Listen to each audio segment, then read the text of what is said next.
तो हेलो दोस्तों, आपका रामचरित भक्ति सागर चैनल पर स्वागत है। और आज हम लेकर आए हैं लाल किताब के कुछ उपाय जो घरेलू समस्याओं को से छुटकारा पाने के लिए।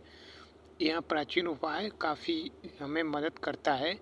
आज भी लोग इसको उपयोग कर लाभ उठाते हैं और जीवन में सुख संपत्ति आदि प्राप्त कर जीवन अपना सफल बनाते हैं। तो आज हम कुछ बताएंगे, हर तरह की समस्या, बीमारी हो, धन की आवश्यकता, व्यापार आदि के लिए, सब तरह की समस्याओं के लिए आज हम आपको हर तरह के उपाय बताएंगे। इसमें पहले है आर्थिक समस्या से छुटकारा पाने के लिए। आप किसी आर्थिक समस्या से जूझ रहे हैं तो आपको एक उपाय करना है। 21 शुक्रवार 9 वर्ष की कम आयु की जो कन्या होती हैं, छोटी कन्या, 9 वर्ष से कम आयु की कन्या जो होती हैं, उन 5 कन्या को आपको खीर व मिश्री का प्रसाद बांटना है। लगातार आपको 21 शुक्रवार यह काम करना है। इससे आपको जो आर्थिक समस्या है उससे छुटकारा मिल जाएगा। तो आप अपने अनुसार कर सकते हैं। दूसरा उपाय है आर्थिक स्थिति को बढ़ाने के लिए। आप अपने घर या दुकान या शोरूम में एक अलंकारिक फव्वारा रखें। फव्वारा नहीं होता है, शीशा में बंद होता है, उसी को रखें। या एक मछली का घर जिसमें 8 सुनहरी व 1 काली मछली रखें। इसको उत्तर दिशा या उत्तर पूर्व की ओर रखना है। यदि मछली मर जाए तो नई मछली डाल दें। धन का वर्षा होने लगता है यह उपाय करने से। आप समझ सकते हैं, कहीं कहीं आप मार्केट में अगर देखे होंगे, दुकान पर रखा होता है, क्योंकि वो दुकान में बहुत ज़्यादा भीड़ रहती है। इसका यह प्रभाव है लाल किताब का। व्यापार को बढ़ाने के लिए पूजा घर में अभिमंत्रित श्री यंत्र यानी लक्ष्मी यंत्र, श्री यंत्र यानी लक्ष्मी यंत्र को आपको व्यापार को बढ़ाने के लिए अपने पूजा, जहाँ पर आप लक्ष्मी जी की पूजा करते हैं, वहाँ श्री यंत्र को रख दें। इससे भी काफ़ी व्यापार में वृद्धि होती है, आर्थिक स्थिति मजबूत होती है आपको ऐसा करने से। क्योंकि आप पूजा घर में रखेंगे तो उसकी रोज़ पूजा होगी तो आपकी स्थिति, आर्थिक स्थिति हमेशा वृद्धि होगी। अगला उपाय है शुक्ल पक्ष में किसी भी दिन अपने दुकान व्यवसाय के दरवाजा के दोनों तरफ बाहर की ओर थोड़ा सा गेहूं का आटा रख दें। ध्यान रहे ऐसा करते समय आपको कोई देखे नहीं। थोड़ा थोड़ा जो होता है आटा, नहीं गेहूं का, उसको आप रख दीजिए। ऐसा करते समय आपको कोई देखे नहीं। आप सुबह कर सकते हैं, शाम भी कर सकते हैं, कोई इसमें दिक्कत वाली बात नहीं। बस सिर्फ शुक्ल पक्ष का ध्यान रखना है, शुक्ल पक्ष में ही करना है। ऐसा करने से भी आपको धन की वृद्धि होने शुरू हो जाएगी। परेशानी से आप किसी जूझ रहे हैं तो आप एक तांबे के पात्र में जल भरकर उसमें थोड़ा सा लाल चंदन मिला लीजिए। उस पात्र को सिराहने रख कर रात को सो जाएं और प्रातः होते ही स्नान करके पात्र का जल तुलसी पौधा पर चढ़ा दें। धीरे धीरे परेशानी दूर होना प्रारंभ हो जाएगा। आप किसी भी परेशानी से जूझ रहे हैं, झगड़ा झंझट कलह आदि से, तो आपको ऐसा करना है। इससे आपको उस चीज़ समस्या से निजात मिल जाएगा।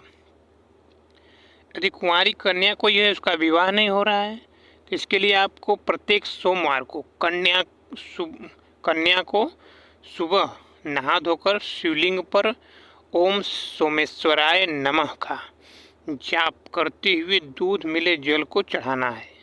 और वहीं मंदिर में बैठकर रुद्राक्ष की माला से इसी मंत्र का, यानी कि ओम सोमेश्वराय नमः का 1 माला जप करना है, यानी 108 बार जप करना है। तो विवाह शीघ्र हो जाता है ऐसा करने से। अगर कोई कुंवारी कन्या है, किसी की भी लड़की है, बेटी है, विवाह नहीं हो रहा है, विवाह में देरी हो रही है, तो आपको ये उपाय कर सकते हैं।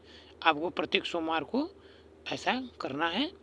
आप खुद कन्या कर सकती है, या नहीं कन्या नहीं कर सकती तो उसके घर वाले कोई भी कर सकते हैं ऐसा। इससे उस बच्ची का विवाह शीघ्र हो जाता है। लगातार बुखार अगर आपको आ रहा है किसी तरह से, किसी कारण से, तो यदि किसी को लगातार बुखार आ रहा हो तो आँख जो मदार नहीं होता है, उसका जड़ अब लेकर कपड़े में बांधकर, काले कपड़े में बांधकर कमर या बाह में उसे धारण कर लीजिए, बांध लीजिए। बुखार धीरे धीरे उतर जाता है। अतवार या गुरुवार को अगला उपाय, अतवार या गुरुवार को चीनी, दूध, चावल व पेठा कद्दू अपने इच्छानुसार रोगी के सिर से उतारकर मंदिर या धार्मिक स्थान पर दान कर दें। इससे भी बुखार उतर जाता है। यदि आपको टाइफाइड बुखार आ गया हो, नहीं जा रहा हो, तो प्रतिदिन एक नारियल पानी पिलाएं। कुछ दिनों में ही आराम हो जाएगा। पारिवारिक सुख शांति नहीं हो पा रही है, परिवार में कलह चल रहा है, झगड़ा हो रहा है, तो आप एक और उपाय कर सकते हैं। यदि परिवार में अशांति रहती है तो प्रथम रोगी को चाहिए कि हनुमान चालीसा का पाठ करें। जिसके कारण हो रहा है कलह, उस व्यक्ति को चाहिए कि वो हनुमान चालीसा का पाठ करे, अशांति दूर करने की प्रार्थना हनुमान जी से करे। ऐसा करने से शीघ्र ही परिवार में सुख शांति पनपने लगती है। भय को दूर करना हो, यदि आपको बिच्छू, सांप, वन पशुओं, बांस की आदि से किसी की तरह की दिक्कत है, तो आप बांस नहीं होता है, बांस की जड़ को जलाकर कान में टीका के रूप में धारण कर लें, उसे कान में लगा लें, भय मिट जाता है। निर्गुंडी की जड़ या मोर पंख घर में रखने से भी सर्प कभी भी घर में प्रवेश नहीं करता है। रवि पुष्प योग में प्राप्त सफ़ेद चादर की जड़ दाईं भुजा में बांधें, इससे भी ये सब चीज़ों से डर नहीं लगता है। मुकदमा में यदि विजय पाना हो तो आपको क्या करना है, यदि आप किसी मुकदमा में फंसे हों तो उसमें विजय पाना चाहते हों तो आप एक उपाय कर सकते हैं। थोड़ा सा चावल लेकर कोर्ट कचहरी में जाएं, उन चावलों को कचहरी में कहीं पर फेंक दें।